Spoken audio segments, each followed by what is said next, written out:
This is The KJ Show. The KJ Show with host Dr. Katherine Johnson is a mix of breaking news and practical advice on the many ways in which the energy industry can affect you and your family.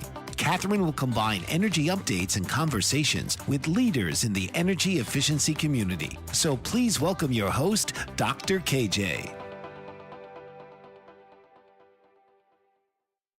Hello and welcome to the KJ Show, a special holiday edition. Today I'm actually in the most Christmassy thing I could find. And I wanted to focus today's show on something that's near and dear to my heart, something I've been working on for many years, why energy efficiency is needed now, probably more than ever.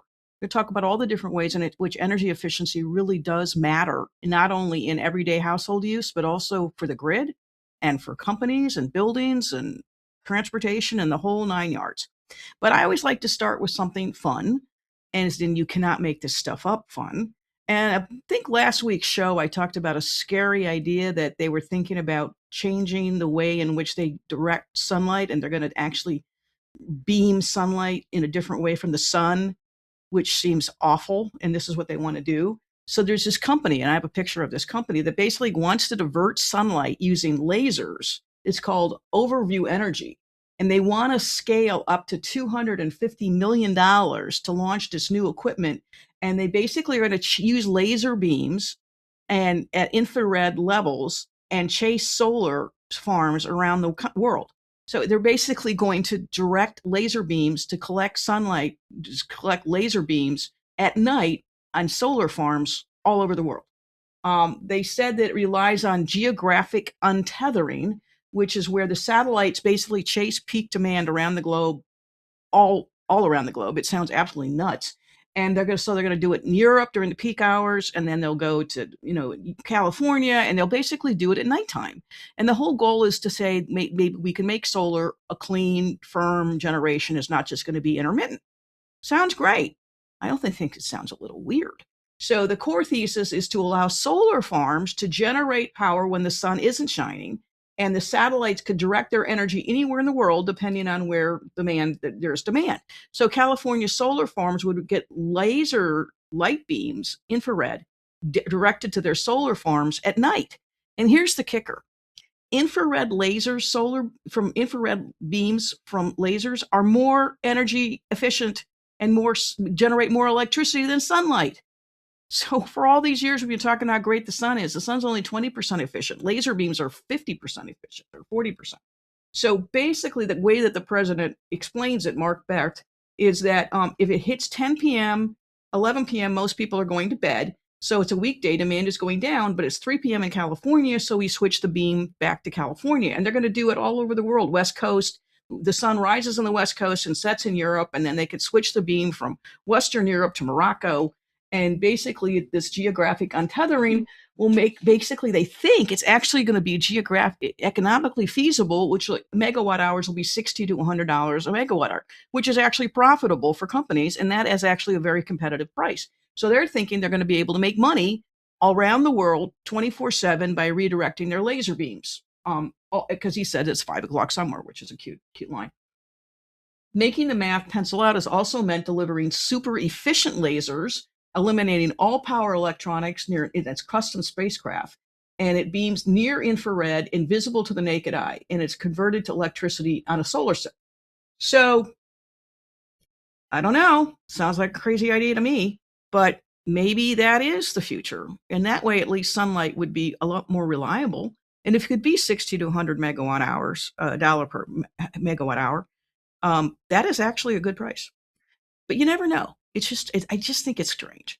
Okay, and then on the other end of the spectrum, scientists have also come up with a brilliant conclusion. This is a new story, that they were actually wrong about Arctic ice. So I don't know if I have a picture of the Arctic ice, nitrogen fixation. So basically, scientists in Copenhagen have been studying the Arctic sea ice, and they came up with this conclusion that there's no way animals and plants and organisms can fix nitrogen under the ice. So global cooling is when the ice melts, it's going to be a big deal. It's going to ruin the marine infrastructure, and it's going to do all types of damage to the earth. Not so fast. Actually, a recent study published in the journal Communications of Earth and the Environment, the team looked at from the University of Copenhagen actually looked at nitrogen fixation, which is this process on the screen. I'm not expecting you to read it. It's just basically how the cycle of oxygen and nitrogen and how they actually can use it under the sea. And it creates algae, which, of course, marine mammals like whales love. So they say the process of bacteria converts atmospheric nitrogen into a usable fuel for algae growth. They uncovered this remarkable discovery that could have a substantial impact on the planet. Now, for years, we have been told that the ice caps are melting, that the world is going to die, that polar bears are going to die, that actually polar bears like melting ice caps because then they go fishing. But the point was that we've been told that, the ice melt is a terrible thing for the planet. Well, turns out maybe not. And you know why? Because the planet is so adaptable. Scientists do not give planet Earth enough credit for being remarkably adaptable. That's why we're still here. And it's just an amazing, again, another oversight where these scientists think they know everything and they really don't. And they scare us, and then they realize they don't need to scare us. So until now, it was believed that nitrogen fixation could not take place under the sea because it was assumed that the living conditions for the organisms that make it aren't ideal. Wrong. This scientist said, who's ironically named von Friesen, says we were wrong. As the melting of the Arctic Sea continues, more algae bloom may be discovered and produced. They basically feed on dissolved organic matter produced by these algae can then release fixed nitrogen along the edges of the ice sheets and create a symbiotic relationship between the potential to support an even more robust marine food web. Oh, wait, so the melting ice caps aren't going to destroy the Earth? There's actually going to create a more robust marine ecosystem? Why aren't we hearing about that? Why isn't the news being shouted from the rooftops that we are not going to die, we are all going to be fine, and the ice melting isn't a bad thing because nature adapts better than we do. So for the climate and the environment, this is likely good news. Scientists don't want to go on a limb quite yet, but they think that the Arctic Ocean will absorb more CO2 because more CO2 will be built into the mass. And basically, they don't quite know the net effect. But the bottom line is, it's not as bad as we all been told for the last 10, 15 years. I thought that was a good, happy note to end on my breaking news in this segment. I'm Dr. Katherine Johnson. You're watching The KJ Show with me, Dr. KJ, on my YouTube channel, and I'll be right back. What if there were a super tiny device that could diagnose the brain and is smaller than a single human hair? What if you could see inside the brain to help an epilepsy patient during surgery or to help the fight against Parkinson's disease? Dr. Patricia Broderick is proud to announce the Broderick Probe, a biomedical and electronic breakthrough. Imagine a probe to help with the understanding and potential cure of brain-related diseases. To learn more, listen live to the Easy Sense radio show with host Dr. Broderick. And to help support the Broderick Foundation, please go to easysense.com and learn how, with your help, we can fight these horrific brain disorders. That's easysense.com to learn more and help support the Broderick Foundation.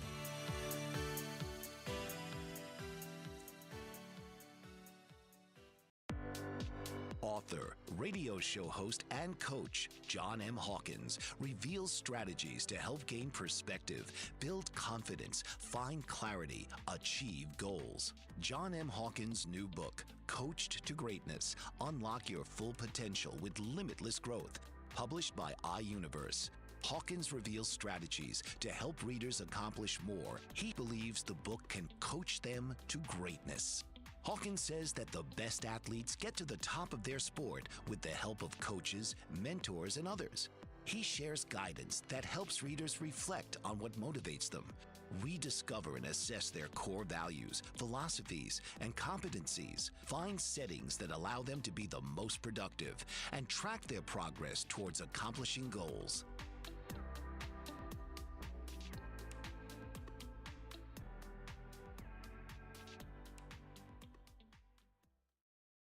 Hello and welcome back to the KJ Show with me, Dr. KJ, on my new YouTube channel. And today I'm talking about something that's really near and dear to my heart. Why energy efficiency is needed now. And it's been needed for 30 years that I've been promoting it, but we really need it more than ever right now. And it's not just to cut your electric bill, which is what I've talked about in my book back there, Energy Savings Handbook, but actually also because we need it for the grid. And we need it for reliability because we have all these things that are plugging into the grid, like electric cars and chargers and all these other batteries. And guess what? We need more grid reliability, which we can get through, surprisingly, better energy efficiency. So saving energy is something that I've been promoting for years and years. And it's critical for sustainability, another hot topic about, how we want to make sure that we use our products and resources and, well. Well, apparently, if you can cut emissions by using less energy, you can also be more sustainable. So, energy efficiency at its core is about achieving more with less. That's one of the reasons it's so tricky to measure how much savings is from an energy efficiency program. Something I have to explain to my clients because you're actually assuming something that didn't happen.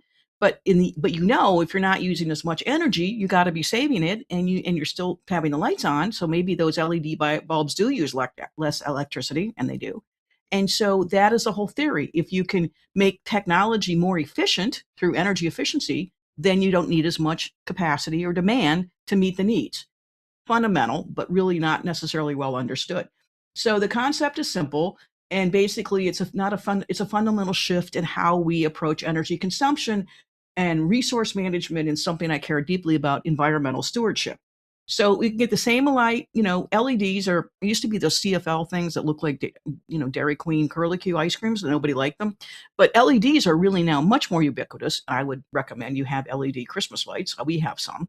But basically, you can get more efficient light from an LED while using less energy. Plus, it also lasts longer and it operates in cold. And there's all these benefits of LEDs. That's why they're in refrigerators and freezers in the supermarket. So the grocery stores have cut their electric use tremendously because they don't need to leave those freezers on all the time. And guess what? When they had electric lights before LEDs and the freezers were on, the lights were hot, it was a constant battle. LEDs don't generate heat, so they don't have that problem. So they're energy savings in so many different ways. But energy efficiency really does play a critical role in basically helping out our infrastructure, which is the whole reason the business got started back in the 90s when they were thinking about how are we going to build power plants. And at that time, nobody wanted nuclear. Well, they do now. But we have a strain on an infrastructure, and we need constant expansion because we have all more gadgets we're plugging in, and EVs and all these other things.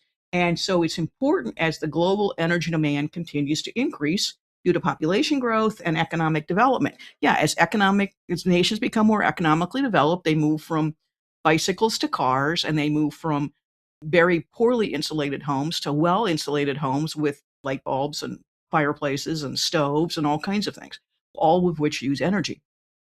So reducing greenhouse gas emissions is another reason that energy efficiency has been important, of the kind of a cornerstone of what my company and my firm has been doing as part of the energy evaluation work. Energy produced from fossil fuels, the whole argument is they're dirty, but if we can use less of them, that's very good for the planet. So energy efficiency directly lowers the demand for fossil fuels, whether it's oil or natural gas, or oil or natural gas or methane or whatever. They're also conserving resources, which I love. Energy efficiency helps extend the lifespan of different kinds of resources like oil and gas and coal, and conserves them for future generations. They enhance energy security. This is something really, really important. And I think the president has been talking about this too. If we can have our own energy generated from our own resources here in America, then we don't need to go off in search of oil in foreign lands and get into wars and skirmishes and tariffs and fights and, global conflict. I don't know how many wars have been started because we need oil, but we had oil here. We have lots of oil here. We also have an unlimited amount of coal. But previous administrations would rather go to war than build up our infrastructure. And energy is 1/6 of our economy. If we don't have our own energy sources, it is a huge security threat.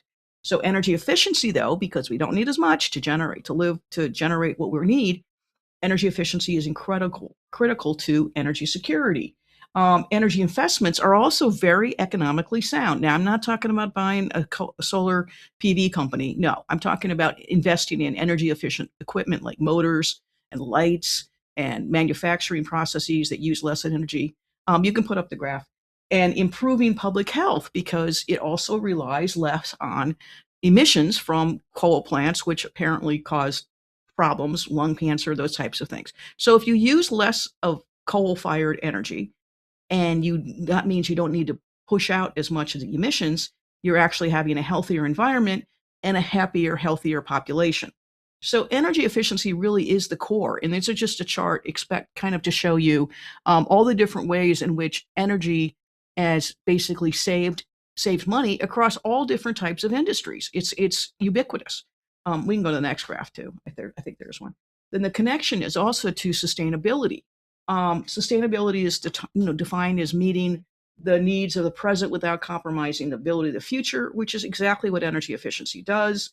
It minimizes environmental impact because it doesn't use as many resource deletions, resource needs, and promotes environmental economic viability because it uses efficient use of cost savings and economic opportunities. It's sort of basically the core of why supply and demand is so critical in economics. But in energy efficiency, you're using less, which means you're spending less, and your demand may go up, but your energy efficiency but the equipment is so more energy efficient, you don't need to use more electricity to meet your needs. It's a really elegant solution, and it's very exciting to see finally that people are seeing all the different ways in which energy efficiency has an effect on not just our homes, but our buildings and our offices and our schools. Another thing that energy efficiency does is it does promote economic social equity. Now, I know DEI stuff is sort of gone away, but one of the things that is really near and dear to my heart is the fact that people who have high energy costs on low incomes, are called energy burdens, end up spending disproportionately more money on their energy costs than, say, someone who's wealthier, higher income. So they don't, poor people, unfortunately, may spend up to 15 to 20 to 30% of their income on their electric and gas bills, where wealthier people maybe only spend 10 to 15%, and it's not as big a deal. But promoting so if you can actually put energy efficiency into the multifamily buildings that they live in, low income housing, that way their bills go down, which means their energy burden is reduced. If you couple that with weatherization and ways to improve better insulation, poor people, income qualified poor people, will actually get a better, cleaner, safer home. And that's really the cornerstone of energy efficiency. It just makes the world a better place. I'm Dr. Katherine Johnson, your host. You're watching The KJ Show with me, Dr. KJ, on my new YouTube channel, and I'll be right back. Did you know that your beliefs create your entire reality, but it's the subconscious beliefs that do most of the creating? Belief shifter and life coach Shiraz can help you identify those limiting beliefs and eliminate them, often in a single session. Like, it was almost instant. Like, I had relief right away. Creating better health, relationships, careers, and finances. Let Shiraz help you step out of safety and into awareness. Definitely something's happening. It's like a flow inside. It feels good. Whether in person or online, Shiraz provides personal coaching, belief shifting. Visit Shiraz at energeticmagic.com or call 416-529-7429. Energetic Magic. Find your greater happiness. Be well. Be aware. Be magical.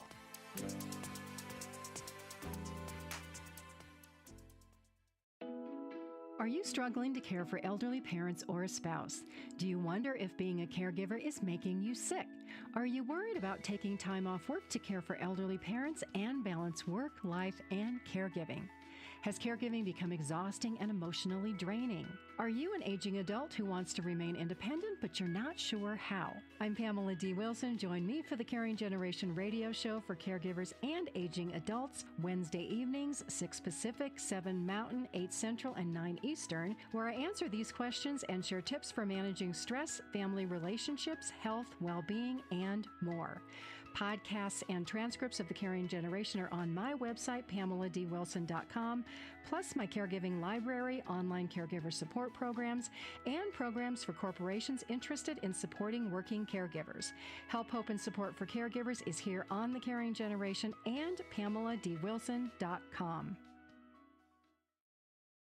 Hello, and welcome back to The KJ Show with me, Dr. Katherine Johnson, on my new YouTube channel. And today I'm talking about why we need energy efficiency now, not just to lower the costs of our electric bills and gas bills, but to actually help our country be resilient and help the planet.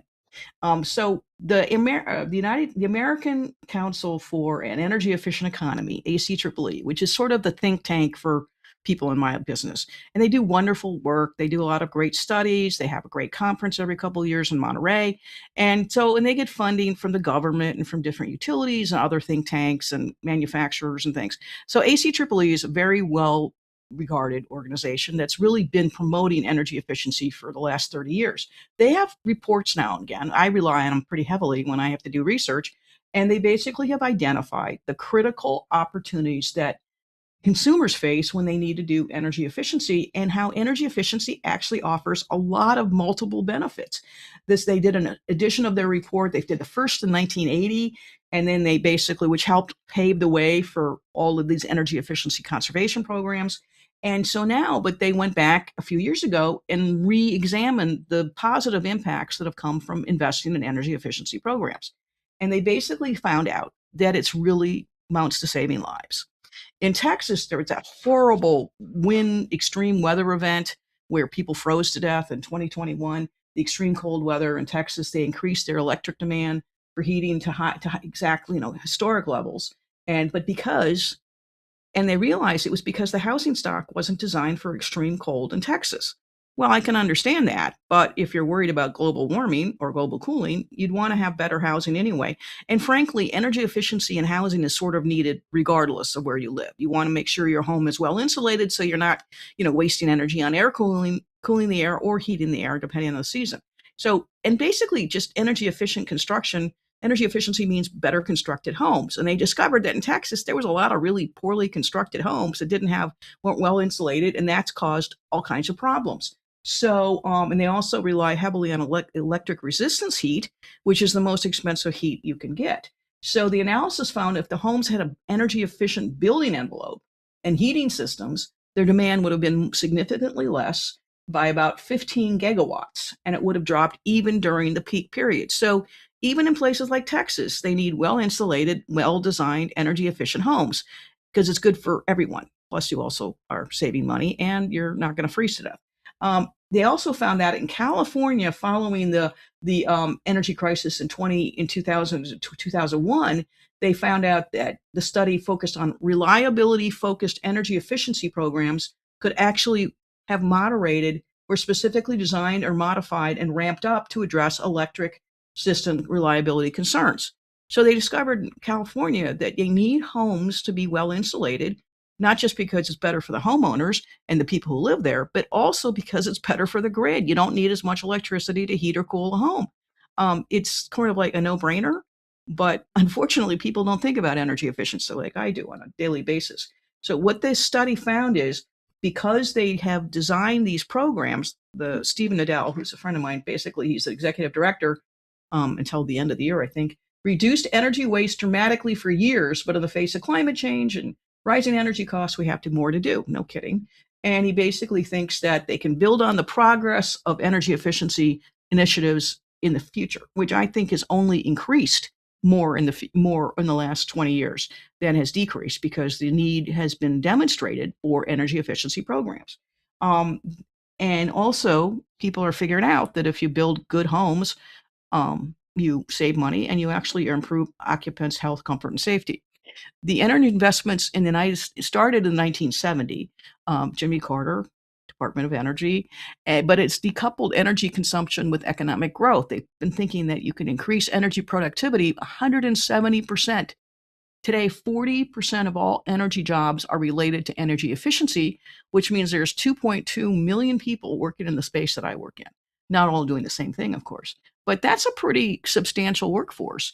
And that means that this is a very viable, growing sector for careers and for opportunities because energy is becoming more and more important as we realize how really are interconnected we all are. The report also reinforces energy efficiency as a climate solution, which I've been saying for years. In 2021, the United States would have produced 78% higher carbon emissions without energy efficient investments from the programs that utilities, electric and gas utilities, are required to implement to their public service commissions. So the work that is energy efficiency programs actually do a lot more than just save energy. Yeah. And so here's another example of how all the energy that has been, invested, all of the money that's been invested across all these different sectors has increased, but the costs have gone down. So other notable findings from the report include more than 60% of low-income households face a high energy burden, as I was saying a minute ago, with 20% of their income, more than 20% are paying with more than their income of 20% or more for their electric gas bills. So if they make $100, $20 goes to electricity. That's a lot of money for a household, and it's way more than what somebody in a different kind of income level would pay. Um, and also, they're not living in very well-designed houses. They're kind of, it's a double-edged sword. They're living in poorly designed homes, and they have high energy bills, and they can't pay them. You can go ahead and put up the next graph.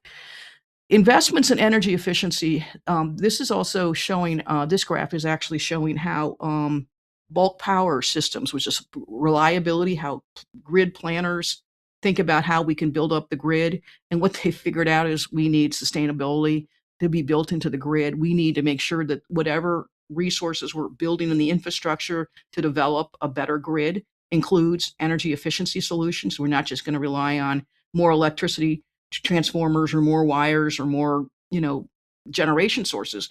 Yes, we can do that, but it's cheaper and better and faster just to make sure that we're also investing in energy efficiency solutions too. So that's really what the part of this graph is showing.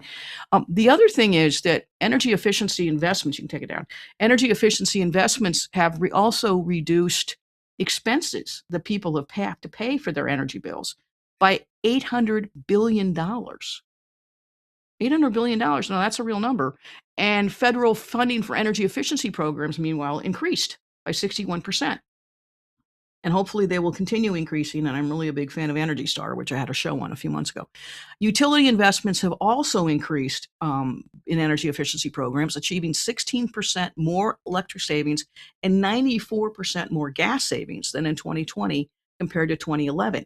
And have someone who is intimately aware of all these energy efficiency programs and evaluated them, I can tell you for sure that these programs actually do work and customers do save energy, and power plants don't need to generate as much to provide services to their customers.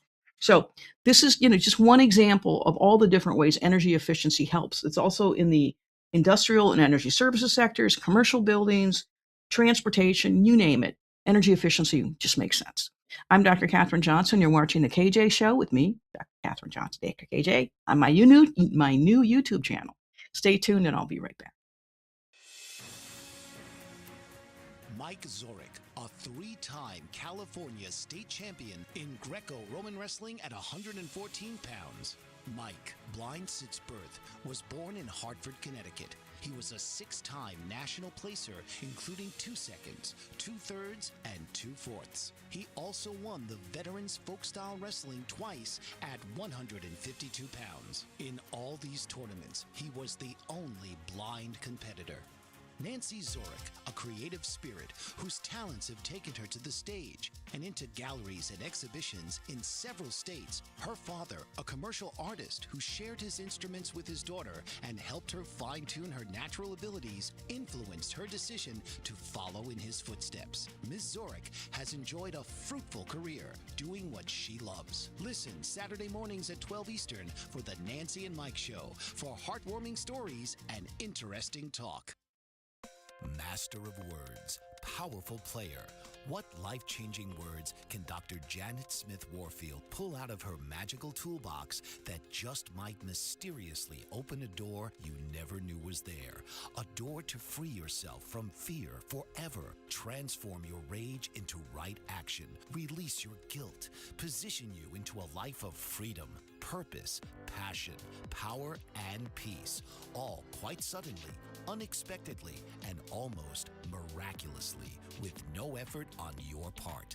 Join Dr. Janet on Dancing with Words, Dancing with Wisdom, as she and her guests show you how words map our experiences, immersing you in a sound bath that relaxes your muscles, opens your mind, and supports you in co-creating your extraordinary life.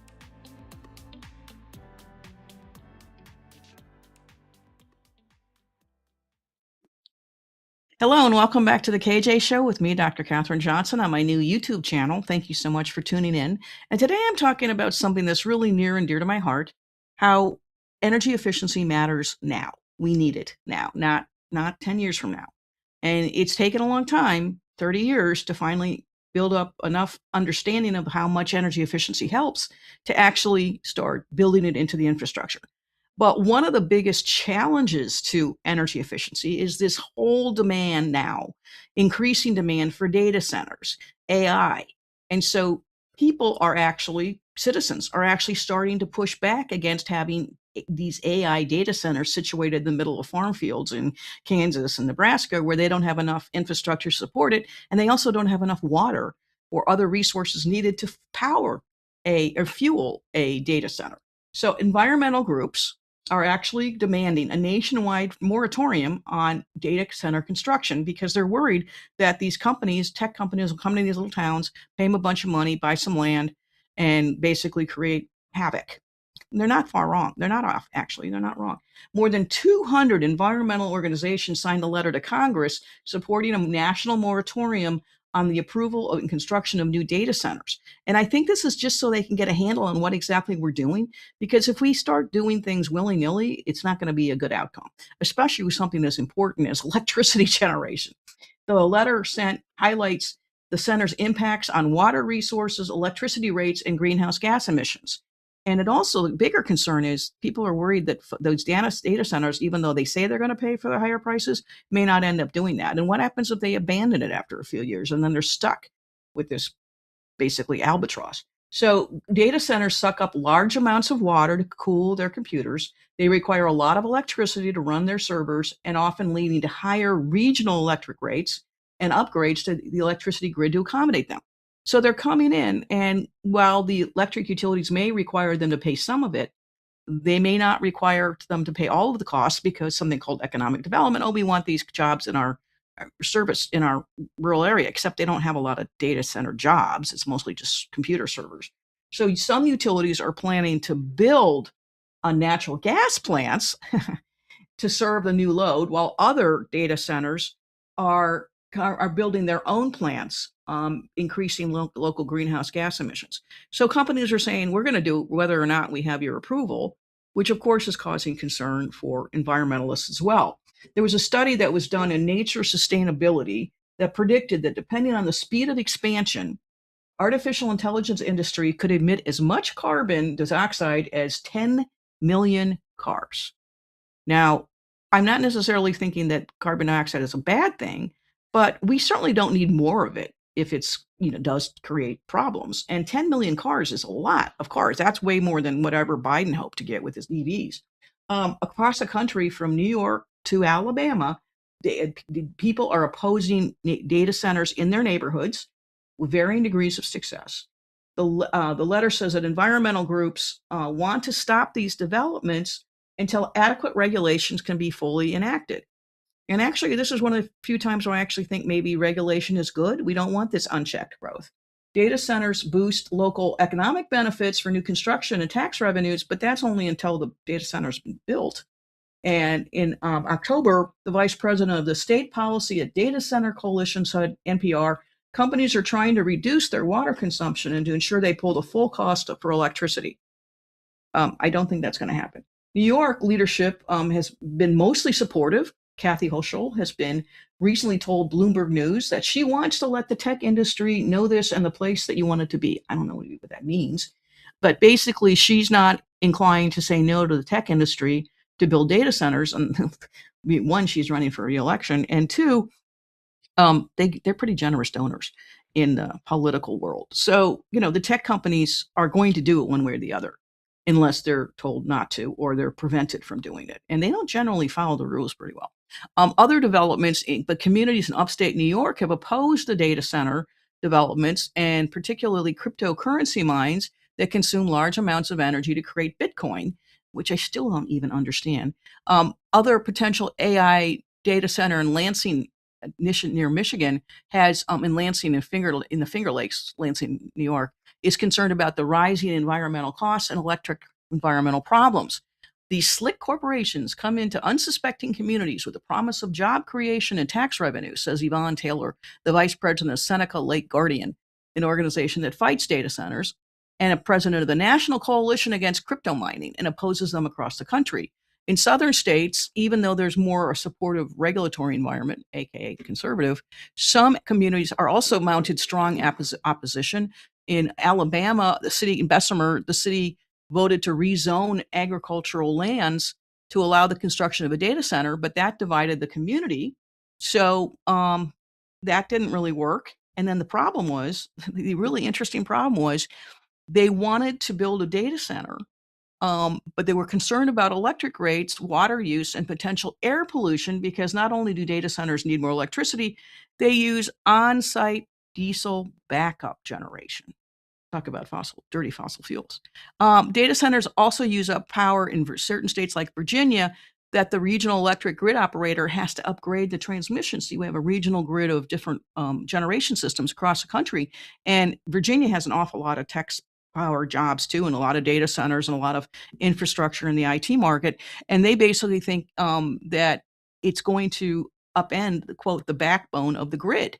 And another report in Virginia's legislative watchdog found that households would see an increase from $14 to $37 a month in their electric bills by 2040 as a result of these new data centers. So the data centers aren't going to always pay their own way, and they're going to be supplemented by the residential customers, which happens a lot in electric rates. Very few companies pay their fair share. And so basically, data centers' high power usage also pushes up peak demand and the highest demand possible, and that can affect rates as well.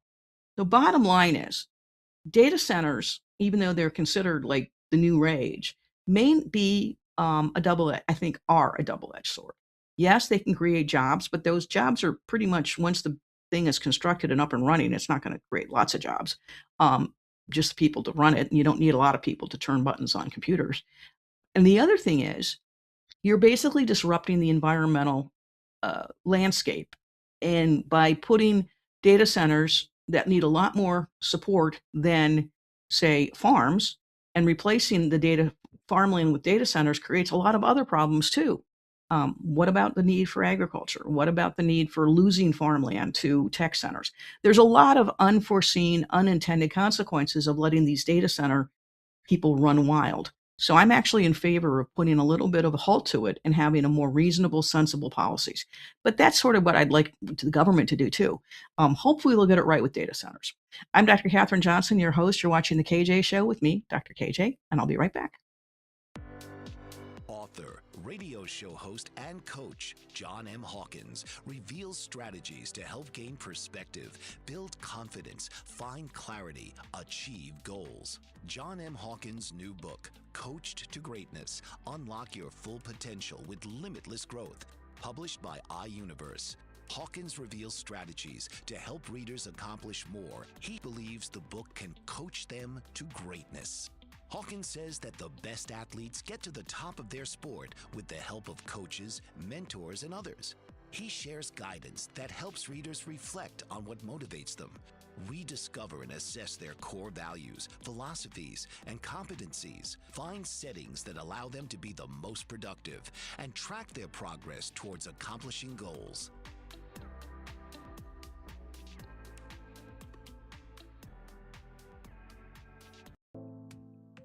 Did you know that your beliefs create your entire reality? But it's the subconscious beliefs that do most of the creating. Belief shifter and life coach Shiraz can help you identify those limiting beliefs and eliminate them, often in a single session. Like, it was almost instant. Like, I had relief right away. Creating better health, relationships, careers, and finances. Let Shiraz help you step out of safety and into awareness. Definitely something's happening. It's like a flow inside. It feels good. Whether in person or online, Shiraz provides personal coaching, belief shifting. Visit Shiraz at energeticmagic.com or call 416-529-7429. Energetic Magic. Find your greater happiness. Be well. Be aware. Be magical.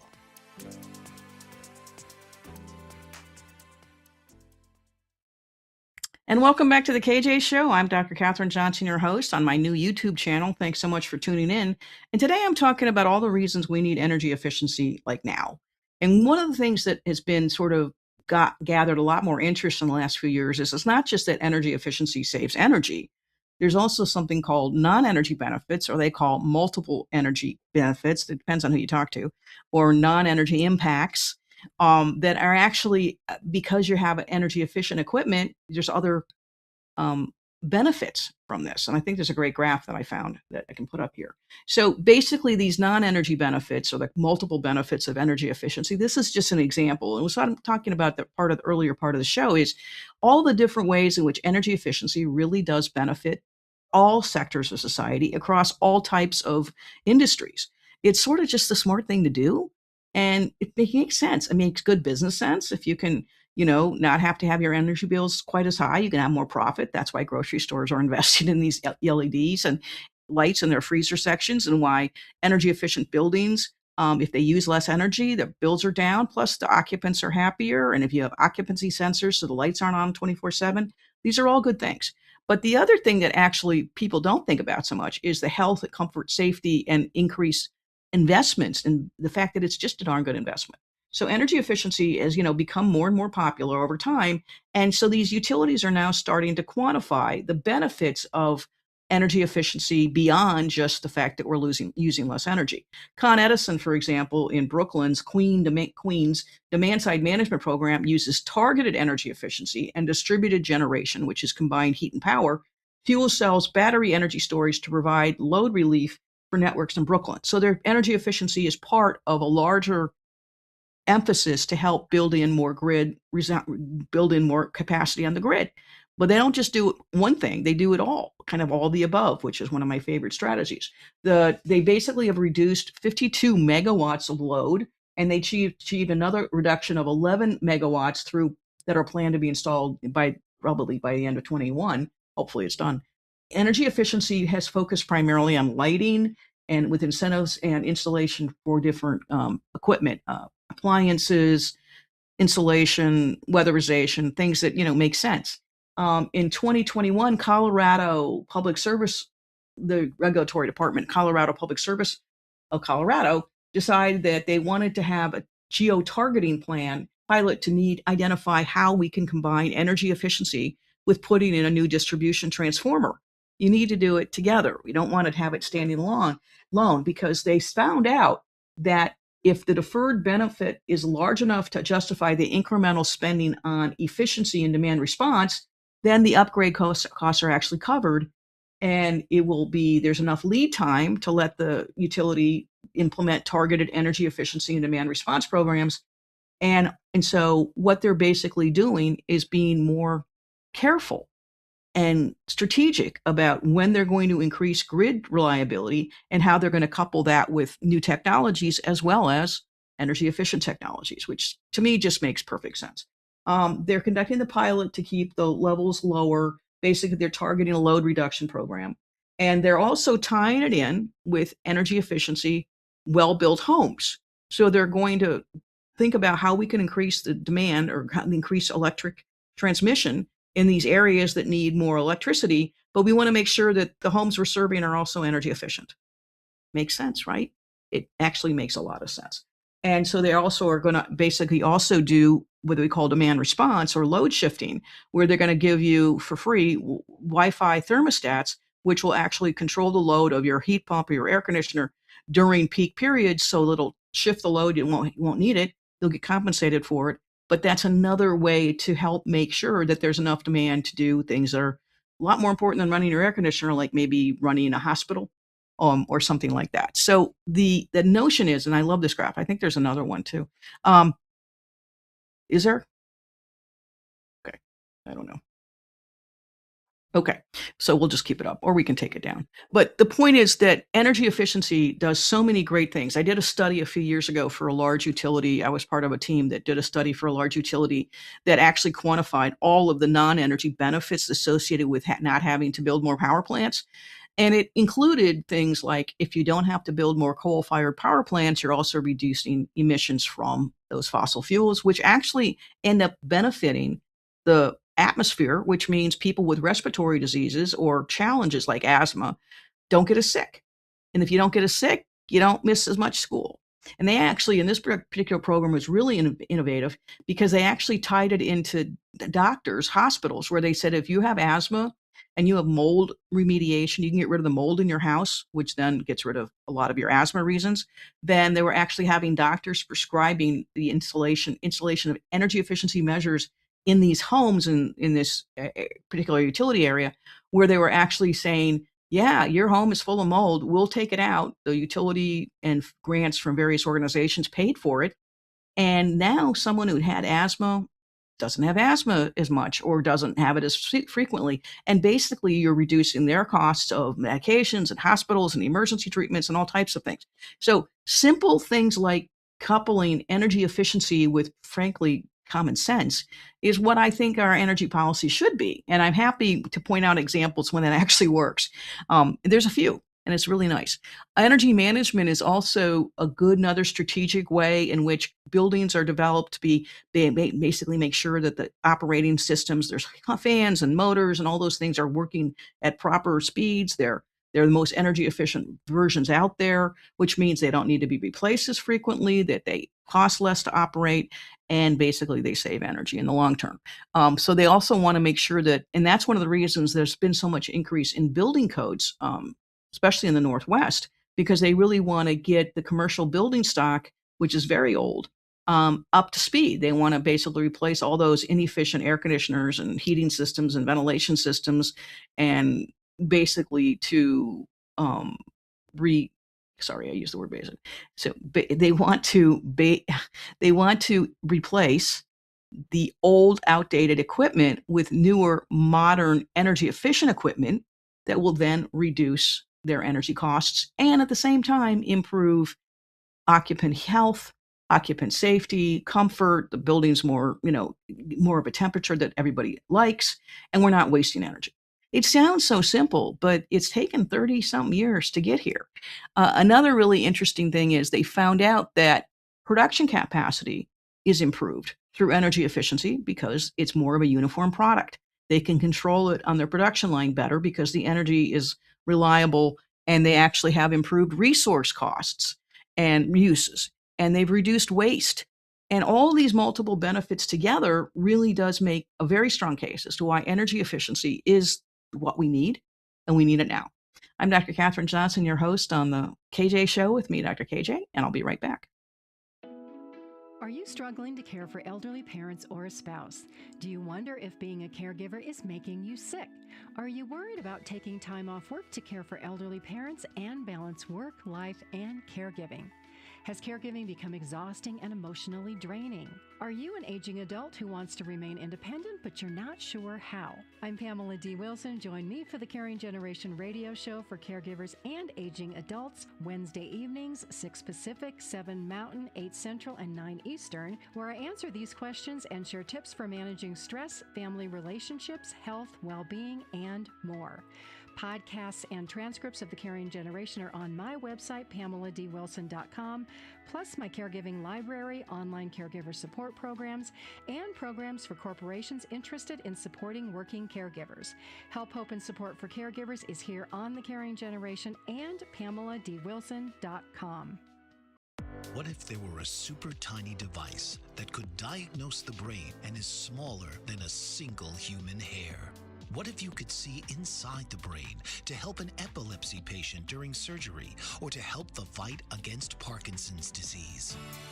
Dr. Patricia Broderick is proud to announce the Broderick Probe, a biomedical and electronic breakthrough.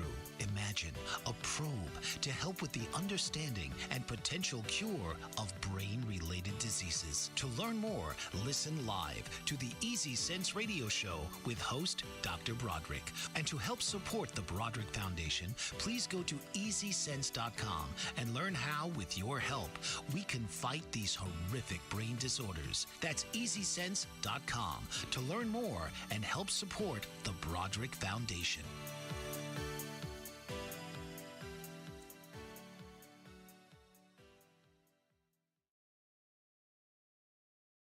Hello and welcome back to the KJ Show. I'm Dr. Katherine Johnson, your host on, is my camera right? Okay, I'm fine. Uh, on the KJ Show. Basically, I wanted, did that again. I'm sorry I say that word too much. So, base, I want to talk about this is Christmas season, and the Christmas markets in Germany and Austria are widely known and they're beautiful. But I found some really interesting Christmas markets in England. This one is Edinburgh, has a magical Christmas market. It's in Edinburgh, Scotland. It has illuminated historic architecture and festive events. They even bring in a Ferris wheel. Scotland's capital is magical at Christmas, the center of the city, and basically you can hop on the big wheel for a par- par- panoramic views of the city and Edinburgh Castle. You can also go and have fairs. There's Christmas merchants there for sale that's free to enter, and there's rides and attractions. So it's sort of like a Christmas fair, and it looks beautiful. Another one is Blenheim Palace in Oxfordshire, which is a magnificent UNESCO World Heritage Site, 20 minutes from the city of Oxford. And it's the palace's grand architecture is adorned with all these different holiday decorations, and it's a breathtaking backdrop for the annual Christmas market and light trail. And the courtyard of the palace houses a market of wooden chalets, so you can wander and sample festive foods and mulled wine and grab some souvenirs. You can go into the palace and the light trail and winds through the grounds into a waterfall area. So it's basically a combination of a light parade with going through a castle our palace. And I'm thinking, I would love to do that sometime. Families with young children, they also have all kinds of different Santa lands and vintage carousels and wooden amusement park rides. Again, it becomes a whole family friendly outing and at a magical time of year. And who knew that it was in Oxford, England, right? This is not where you'd think Christmas markets are, but they're very popular. Another one is the Oban Winterfest. I love this one with the reindeer leading the parade. This is actually also in Scotland near Argyll, and it's basically a Scottish. It's going to be colder, and I've been to Scotland, northern Scotland. It is chilly up there, but you could basically the small town of Oban for Christmas vacation. Its town is situated on the west coast of Scotland and has all kinds of different visitors in the summer, but in the winter, it's actually quite beautiful too. The Winter Festival is known in Scotland as won all kinds of awards and publications and recognition from the BBC, and they basically have a light parade and just before Christmas, the programs include Winter Woods Trail and theme craft and food markets. Another idea, I love the reindeer there marching along in the parade. And the last one is Birmingham's Frankfurt Christmas Market, which actually takes a nod from Frankfurt, Germany. You see the moose there? This is in Victoria Square in Birmingham, England. It's the England's second largest city and is home to the authentic German Christmas market outside of Germany. And it has a spectacular market is a firm fixture in the city's annual calendar and attracts UK and European visitors. It's held in Victoria Square and it's everything you'd expect from a Christmas market, including German food. They have bratwurst, roasted almonds and chestnuts, and mulled wine, and German beers, and rich hot chocolate. I'm making me hungry. So this is actually sounding like a really nice place. So I just wanted to get in the Christmas spirit and share some of these beautiful Christmas markets from you around the world. I want to wish all of you a very Merry Christmas and a happy holiday. And I will be back New Year's Eve morning. So tune in then. Take care, best wishes, and thank you so much for watching. Have a great day. This has been The KJ Show. Tune in next week as Katherine shares her insights to current changes in the energy industry while drawing on her experience as an energy efficiency consultant for the past 30 years, right here on The KJ Show.